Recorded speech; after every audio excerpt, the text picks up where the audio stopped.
Welcome to the Skeptical Auditor podcast. I'm your host, Dr. Hernan Murdock.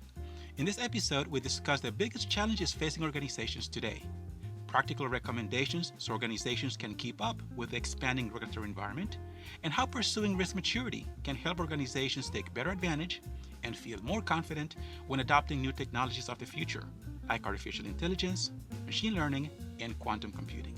All that and more, starting now.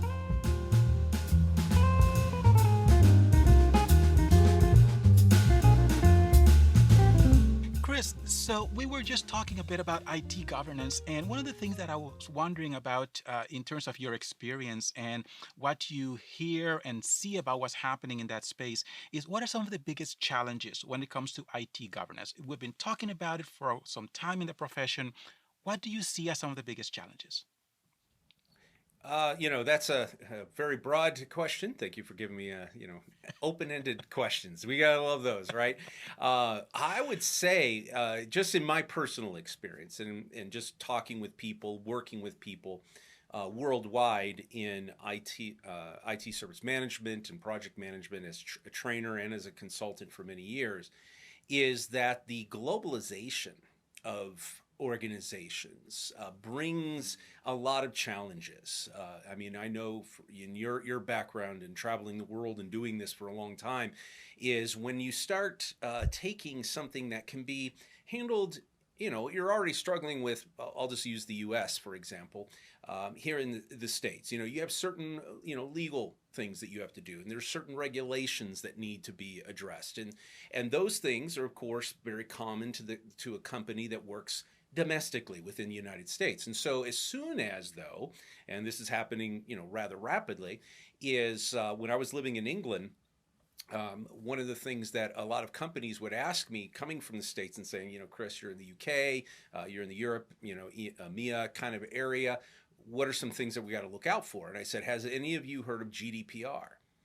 And some people say, yeah, I've heard about it, or I'd get this blank look or a silence on the other end of the phone. They're like, I have no idea what that is. And I say, well, if you're going to be doing business here in the EU, you need to know what GDPR is, because you will be forced to implement those types of regulations if you are working with any citizen of the EU. It's just a requirement, and you need to know about that. And they're like, well, is that like HIPAA? Is it how does that work with? And all of a sudden they started realizing, as they're broadening their global approach, there is much more, where governance now becomes even more in-depth, more intricate, and sometimes you have to figure out a way to say, well, then maybe we can't do this particular thing just because that will affect our market here, which is our big part of our market.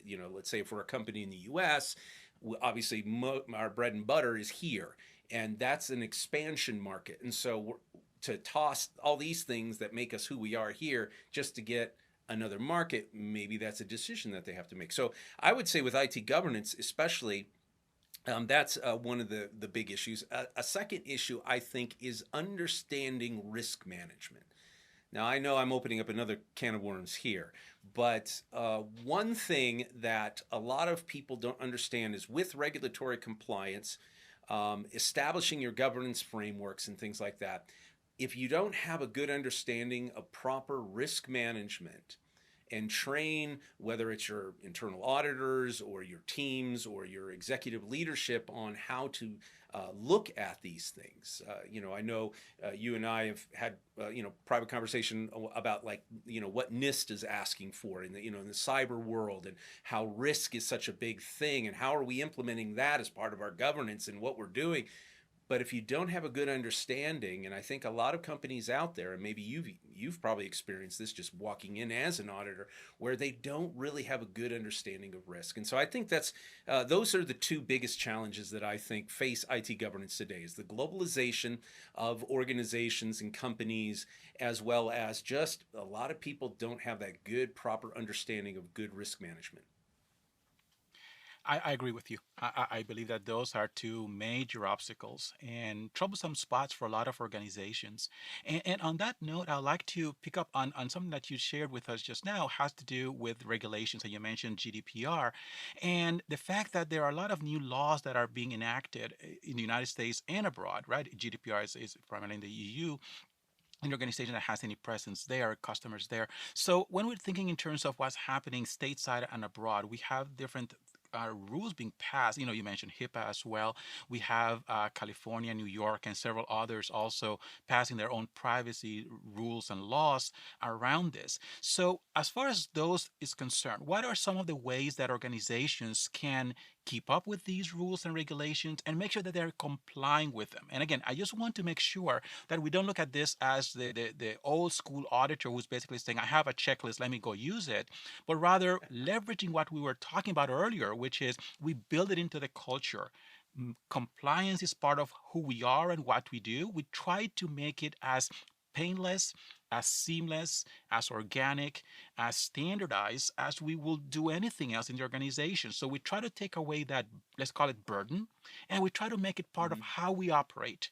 So, from that perspective, then, what are some of the ways that organizations can achieve better IT governance and comply with some of these rules and regulations that are there to protect the stakeholders? How can we do that? Well, I think you tied into something rather important there, Hernan, and that is that we have some of the older things like HIPAA's been around for a long time. Sarbanes-Oxley has been around for a long time. Now we have some of these new regulations that come in, and what I, as a consultant, when I step in, one thing I say is don't be too scared, because what you're going to find is a lot of what's under, whether it's the California, the New York, or Graham Leach, or GDPR, or any of these, is there's a lot of commonality. There's a lot of common elements that are going to be in these regulations. Like, as I say, sometimes it's almost common sense, where, if that's somebody's information, you need to make sure that people who aren't supposed to see that information can't see that information. Well, that's a universal statement in probably every single one of those regulations, right? Now, how do you do that? How much, I would say, you have to do with the storage of it versus the transmission of it, making sure that people understand that, data in motion, data at rest, and data in use, the three things that are part of data integrity if you get into the security side of things. And how do we protect that? Well, the good news is much of what, let's say you are a European company, and anyone who's watching this that's been familiar with GDPR, and the privacy, as we would say in the UK, or privacy issues that they have, you'll find that a lot of the rules or the policies or the controls that you have in place to meet those things will tie into a lot of what you're going to have to encounter if, let's say, you are a European company coming into the United States. And then, okay, what do we have to know about this? We have to understand Graham Leach, or we have to understand California. Well, what if we're not doing business in California, but we're only doing business in New York? And what does that look like from a federal versus statewide type of all these things? Again, take a step back and say, what do all of these things have in common? And what are we doing currently to maintain those things? And then it makes it a lot easier now to start breaking down that, well, here's what we have to add, or maybe we can't do anymore, or we have to pull back from. And so that would be kind of my advice, for some of these laws that are being passed. And if you're an auditor and you can step into this, as you know, anytime the word auditor, they used to say if the shadow of an auditor passes you, you only have, so much time left at a company. Someone once told me, and I'm like, where did that come from? I go, they're just human beings. They're just trying to help us out here. But I would say that if you're an auditor, if you're able to step in there and say, look, I know you think this is going to change a whole bunch of things. Maybe not. Let's take a look at what you're currently doing, and then let's just find those different things in that particular area. Okay, it's interesting that you made light and I appreciate that. But you're right. There are so many things that are said about auditors, and try to inflict pain and fear in people. And at the end of the day, we're just trying to help the organization do what it's supposed to do, and we have that role to play. And part of that is because of the independence and the objectivity, and just having that party that is not embedded in operations come in and take a look at things to be able to determine whether or not what should be happening is indeed happening. So that is something that we try to also help our clients appreciate the fact that we're just trying to help the organization. So that's again something that we're always working on. Now, in terms of the dynamics around communicating compliance and take some of that pain away, or make it less painful, if you will. I recall having a client once, and some of their policies were written in a very interesting way. They had kind of the official language for several things, and then they had a section attached to it where they would in a way kind of translate it into everyday language and just kind of simplify the concepts and explain to people why the policy was important. So when you're thinking, for example, about shoplifting and trying to protect the organization, as a retailer, from shoplifters and keeping the merchandise from being stolen, so you have all this very nice language that you write, and then they will talk about, well, why is this important? Well, because if you are losing your merchandise, it's going to eat into your profitability, which eventually is going to limit our ability to provide pay raises and invest in the business, right? If we need to make sure we lock things down, well, why is that? Well, and they will explain why that's important. If you need to take something out of the warehouse, how we're going to make sure that that is really accounted for and it's not just moving without being recognized in the systems that like it should be. So all of these things were translated, similar to what's on the shelf and why do we need to make sure it's properly stocked. Well, you don't want customers to go into the store and not find what they were expecting to find. When you lose the customer, you lose a sale. So it's interesting how they would simplify the language, and I really enjoyed and appreciated that, because what they were trying to do is explain it in terms that people understood, and going back to what I was describing earlier, which is the why. But that helped strengthen the the governance in general, right, of the organization. But let's go Right. back to IT governance, because as we're talking about this, a couple of things I would like to bring to this dynamic again, and has to do with how we assess and how do we monitor. And you spoke briefly to that, and I also mentioned checklists or questionnaires, right? That is an essential tool. Right. We can't walk away from it entirely. But what are some of the ways that organizations can make sure that what should be happening is happening in the context of IT governance, so that we can embed it into the everyday activities of the organization? Well, I think one thing that I always suggest, and some people can do this and some people can't, is to have a single source of truth when it comes to asset management, configuration management. One thing that you'll find, and there's several others out there. I'll mention two here, and not that I'm overlooking other IT service management suites, but ServiceNow or BMC's Remedy, some of those that where you have your asset management, your both hardware and software asset management. You know what equipment you have, the valuable components that you have in your system. You're able to track those.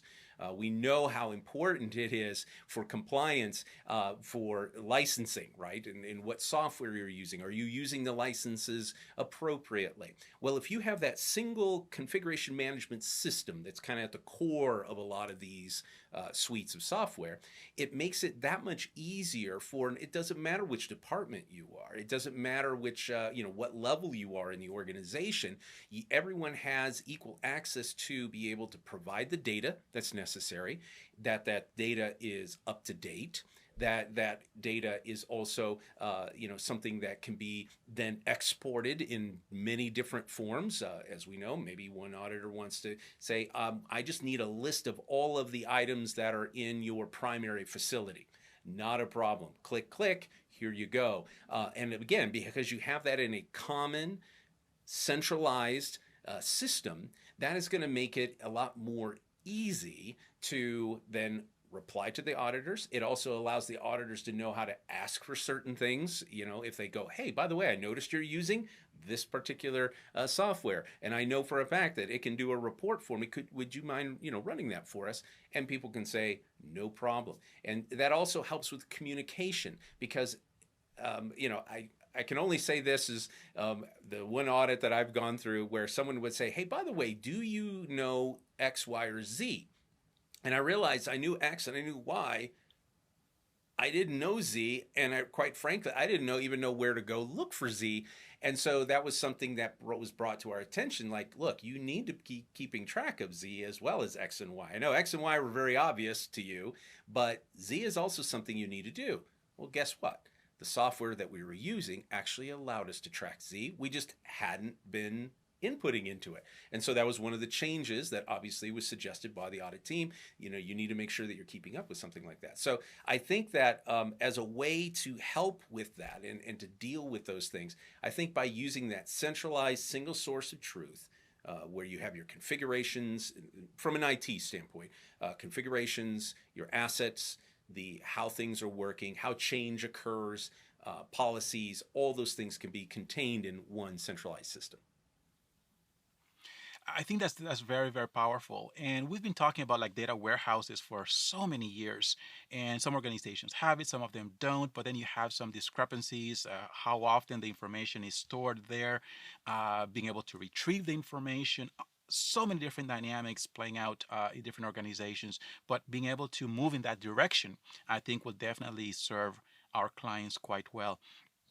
When we're thinking about the future and different trends and let's call them predictions and so on, I'm curious about how IT governance is going to help us strengthen and harden organizations and protect the assets the organization has and the means of creating value for the organization. So we have things like the Internet of Things and all of these devices that are now coming online. We have things like RPA, robotic process automation, and machine learning, artificial intelligence. We have a lot of these different things coming online, and I'm curious about how they are going to impact our ability to feel comfortable about the level of governance that we have around our IT infrastructure. How do you see it playing out? Well, quite honestly, I see a lot of people talking about it, actually putting together an action plan on what we're going to do when quantum computing happens. Okay, well, we're now talking about things that are beyond the scope of most C-suite folks. They've heard the term. They know that it's out there. They really have no idea what it's going to do for them or how they would implement it or even whether they're going to implement it. I know, Dr. Hernan, you having been in the industry for a while, remember when cloud came out? And when all of a sudden now you no longer have the devices on your premises. Okay, that changes because according to policy, according to regulation, you must have control of data at any one point in time. Part of the reason why the military for the longest time did not utilize cloud computing was, again, they did not control the actual physical device. And so think about it. They had to adjust policies, regulations, frameworks were literally spun out into existence because of cloud. Well, now let's fast forward to today, where you talked about two big ones that I think that already are, I would say more people are at least talking about it right now, is the AI and the machine learning. You're now you start talking to people that are scientists that it sounds almost like sci-fi, like science fiction, where what happens when a machine makes a decision about something that a human being was not involved in because the machine has learned how to do something better, smarter, quicker, faster. That's a question that we now have to look at from a policy standpoint, as a governance standpoint. We are, as an organization, responsible for the end products, the services that we provide to the consumer, whether that's our internal people, whether that's external, especially if you're servicing a government entity. There are certain things that have to happen. Well, how do we do that? And so I think that is probably a challenge. I think people will figure it out. As I like to say, there's a lot smarter people out there, including yourself, that are going to figure this out. And I'm always like, oh, I can't wait to see what you guys are going to do. But I can see it as something that is something that we're going to face, right? Something that is a challenge to all of us. Right. And I think that leveraging something that you mentioned earlier will help us tremendously. And I believe and I subscribe to that train of thought as well, which is that the risk management dynamics around what we are doing are going to help us or hurt us if we're not adept and we're not embracing it for what it really is. So risk management is not just basically filling out risk registers and rating things high, medium, low, or however you rate things. There needs to be a culture around risk maturity and knowledge and awareness so that when you start to see some of these tools come online and when you start to see the dynamics around it and how it impacts all different stakeholders, you embed the risk knowledge that you have into that conversation, and then you start to figure out what you need to put in place to protect what you need to protect, and how you're going to smartly create value, where you're going to then mobilize those resources to create value. So I think that that is going to help us tremendously. But I am as excited as you are. I think that there's a lot coming in the future, and we're going to see a lot of things that are going to really transform our lives even more than we have already been impacted by evolving technology. So, Chris, thank you so very much for helping us better understand these dynamics and for sharing your insights and your perspective. Truly appreciate it. A big thank you to Chris for his time and for sharing his insight with us. If you're looking for more ways to stay ahead of the curve and earn CPEs, check out Audit Pro TV On Demand, subscription learning for auditors by auditors. Visit acilearning.com/auditprotv.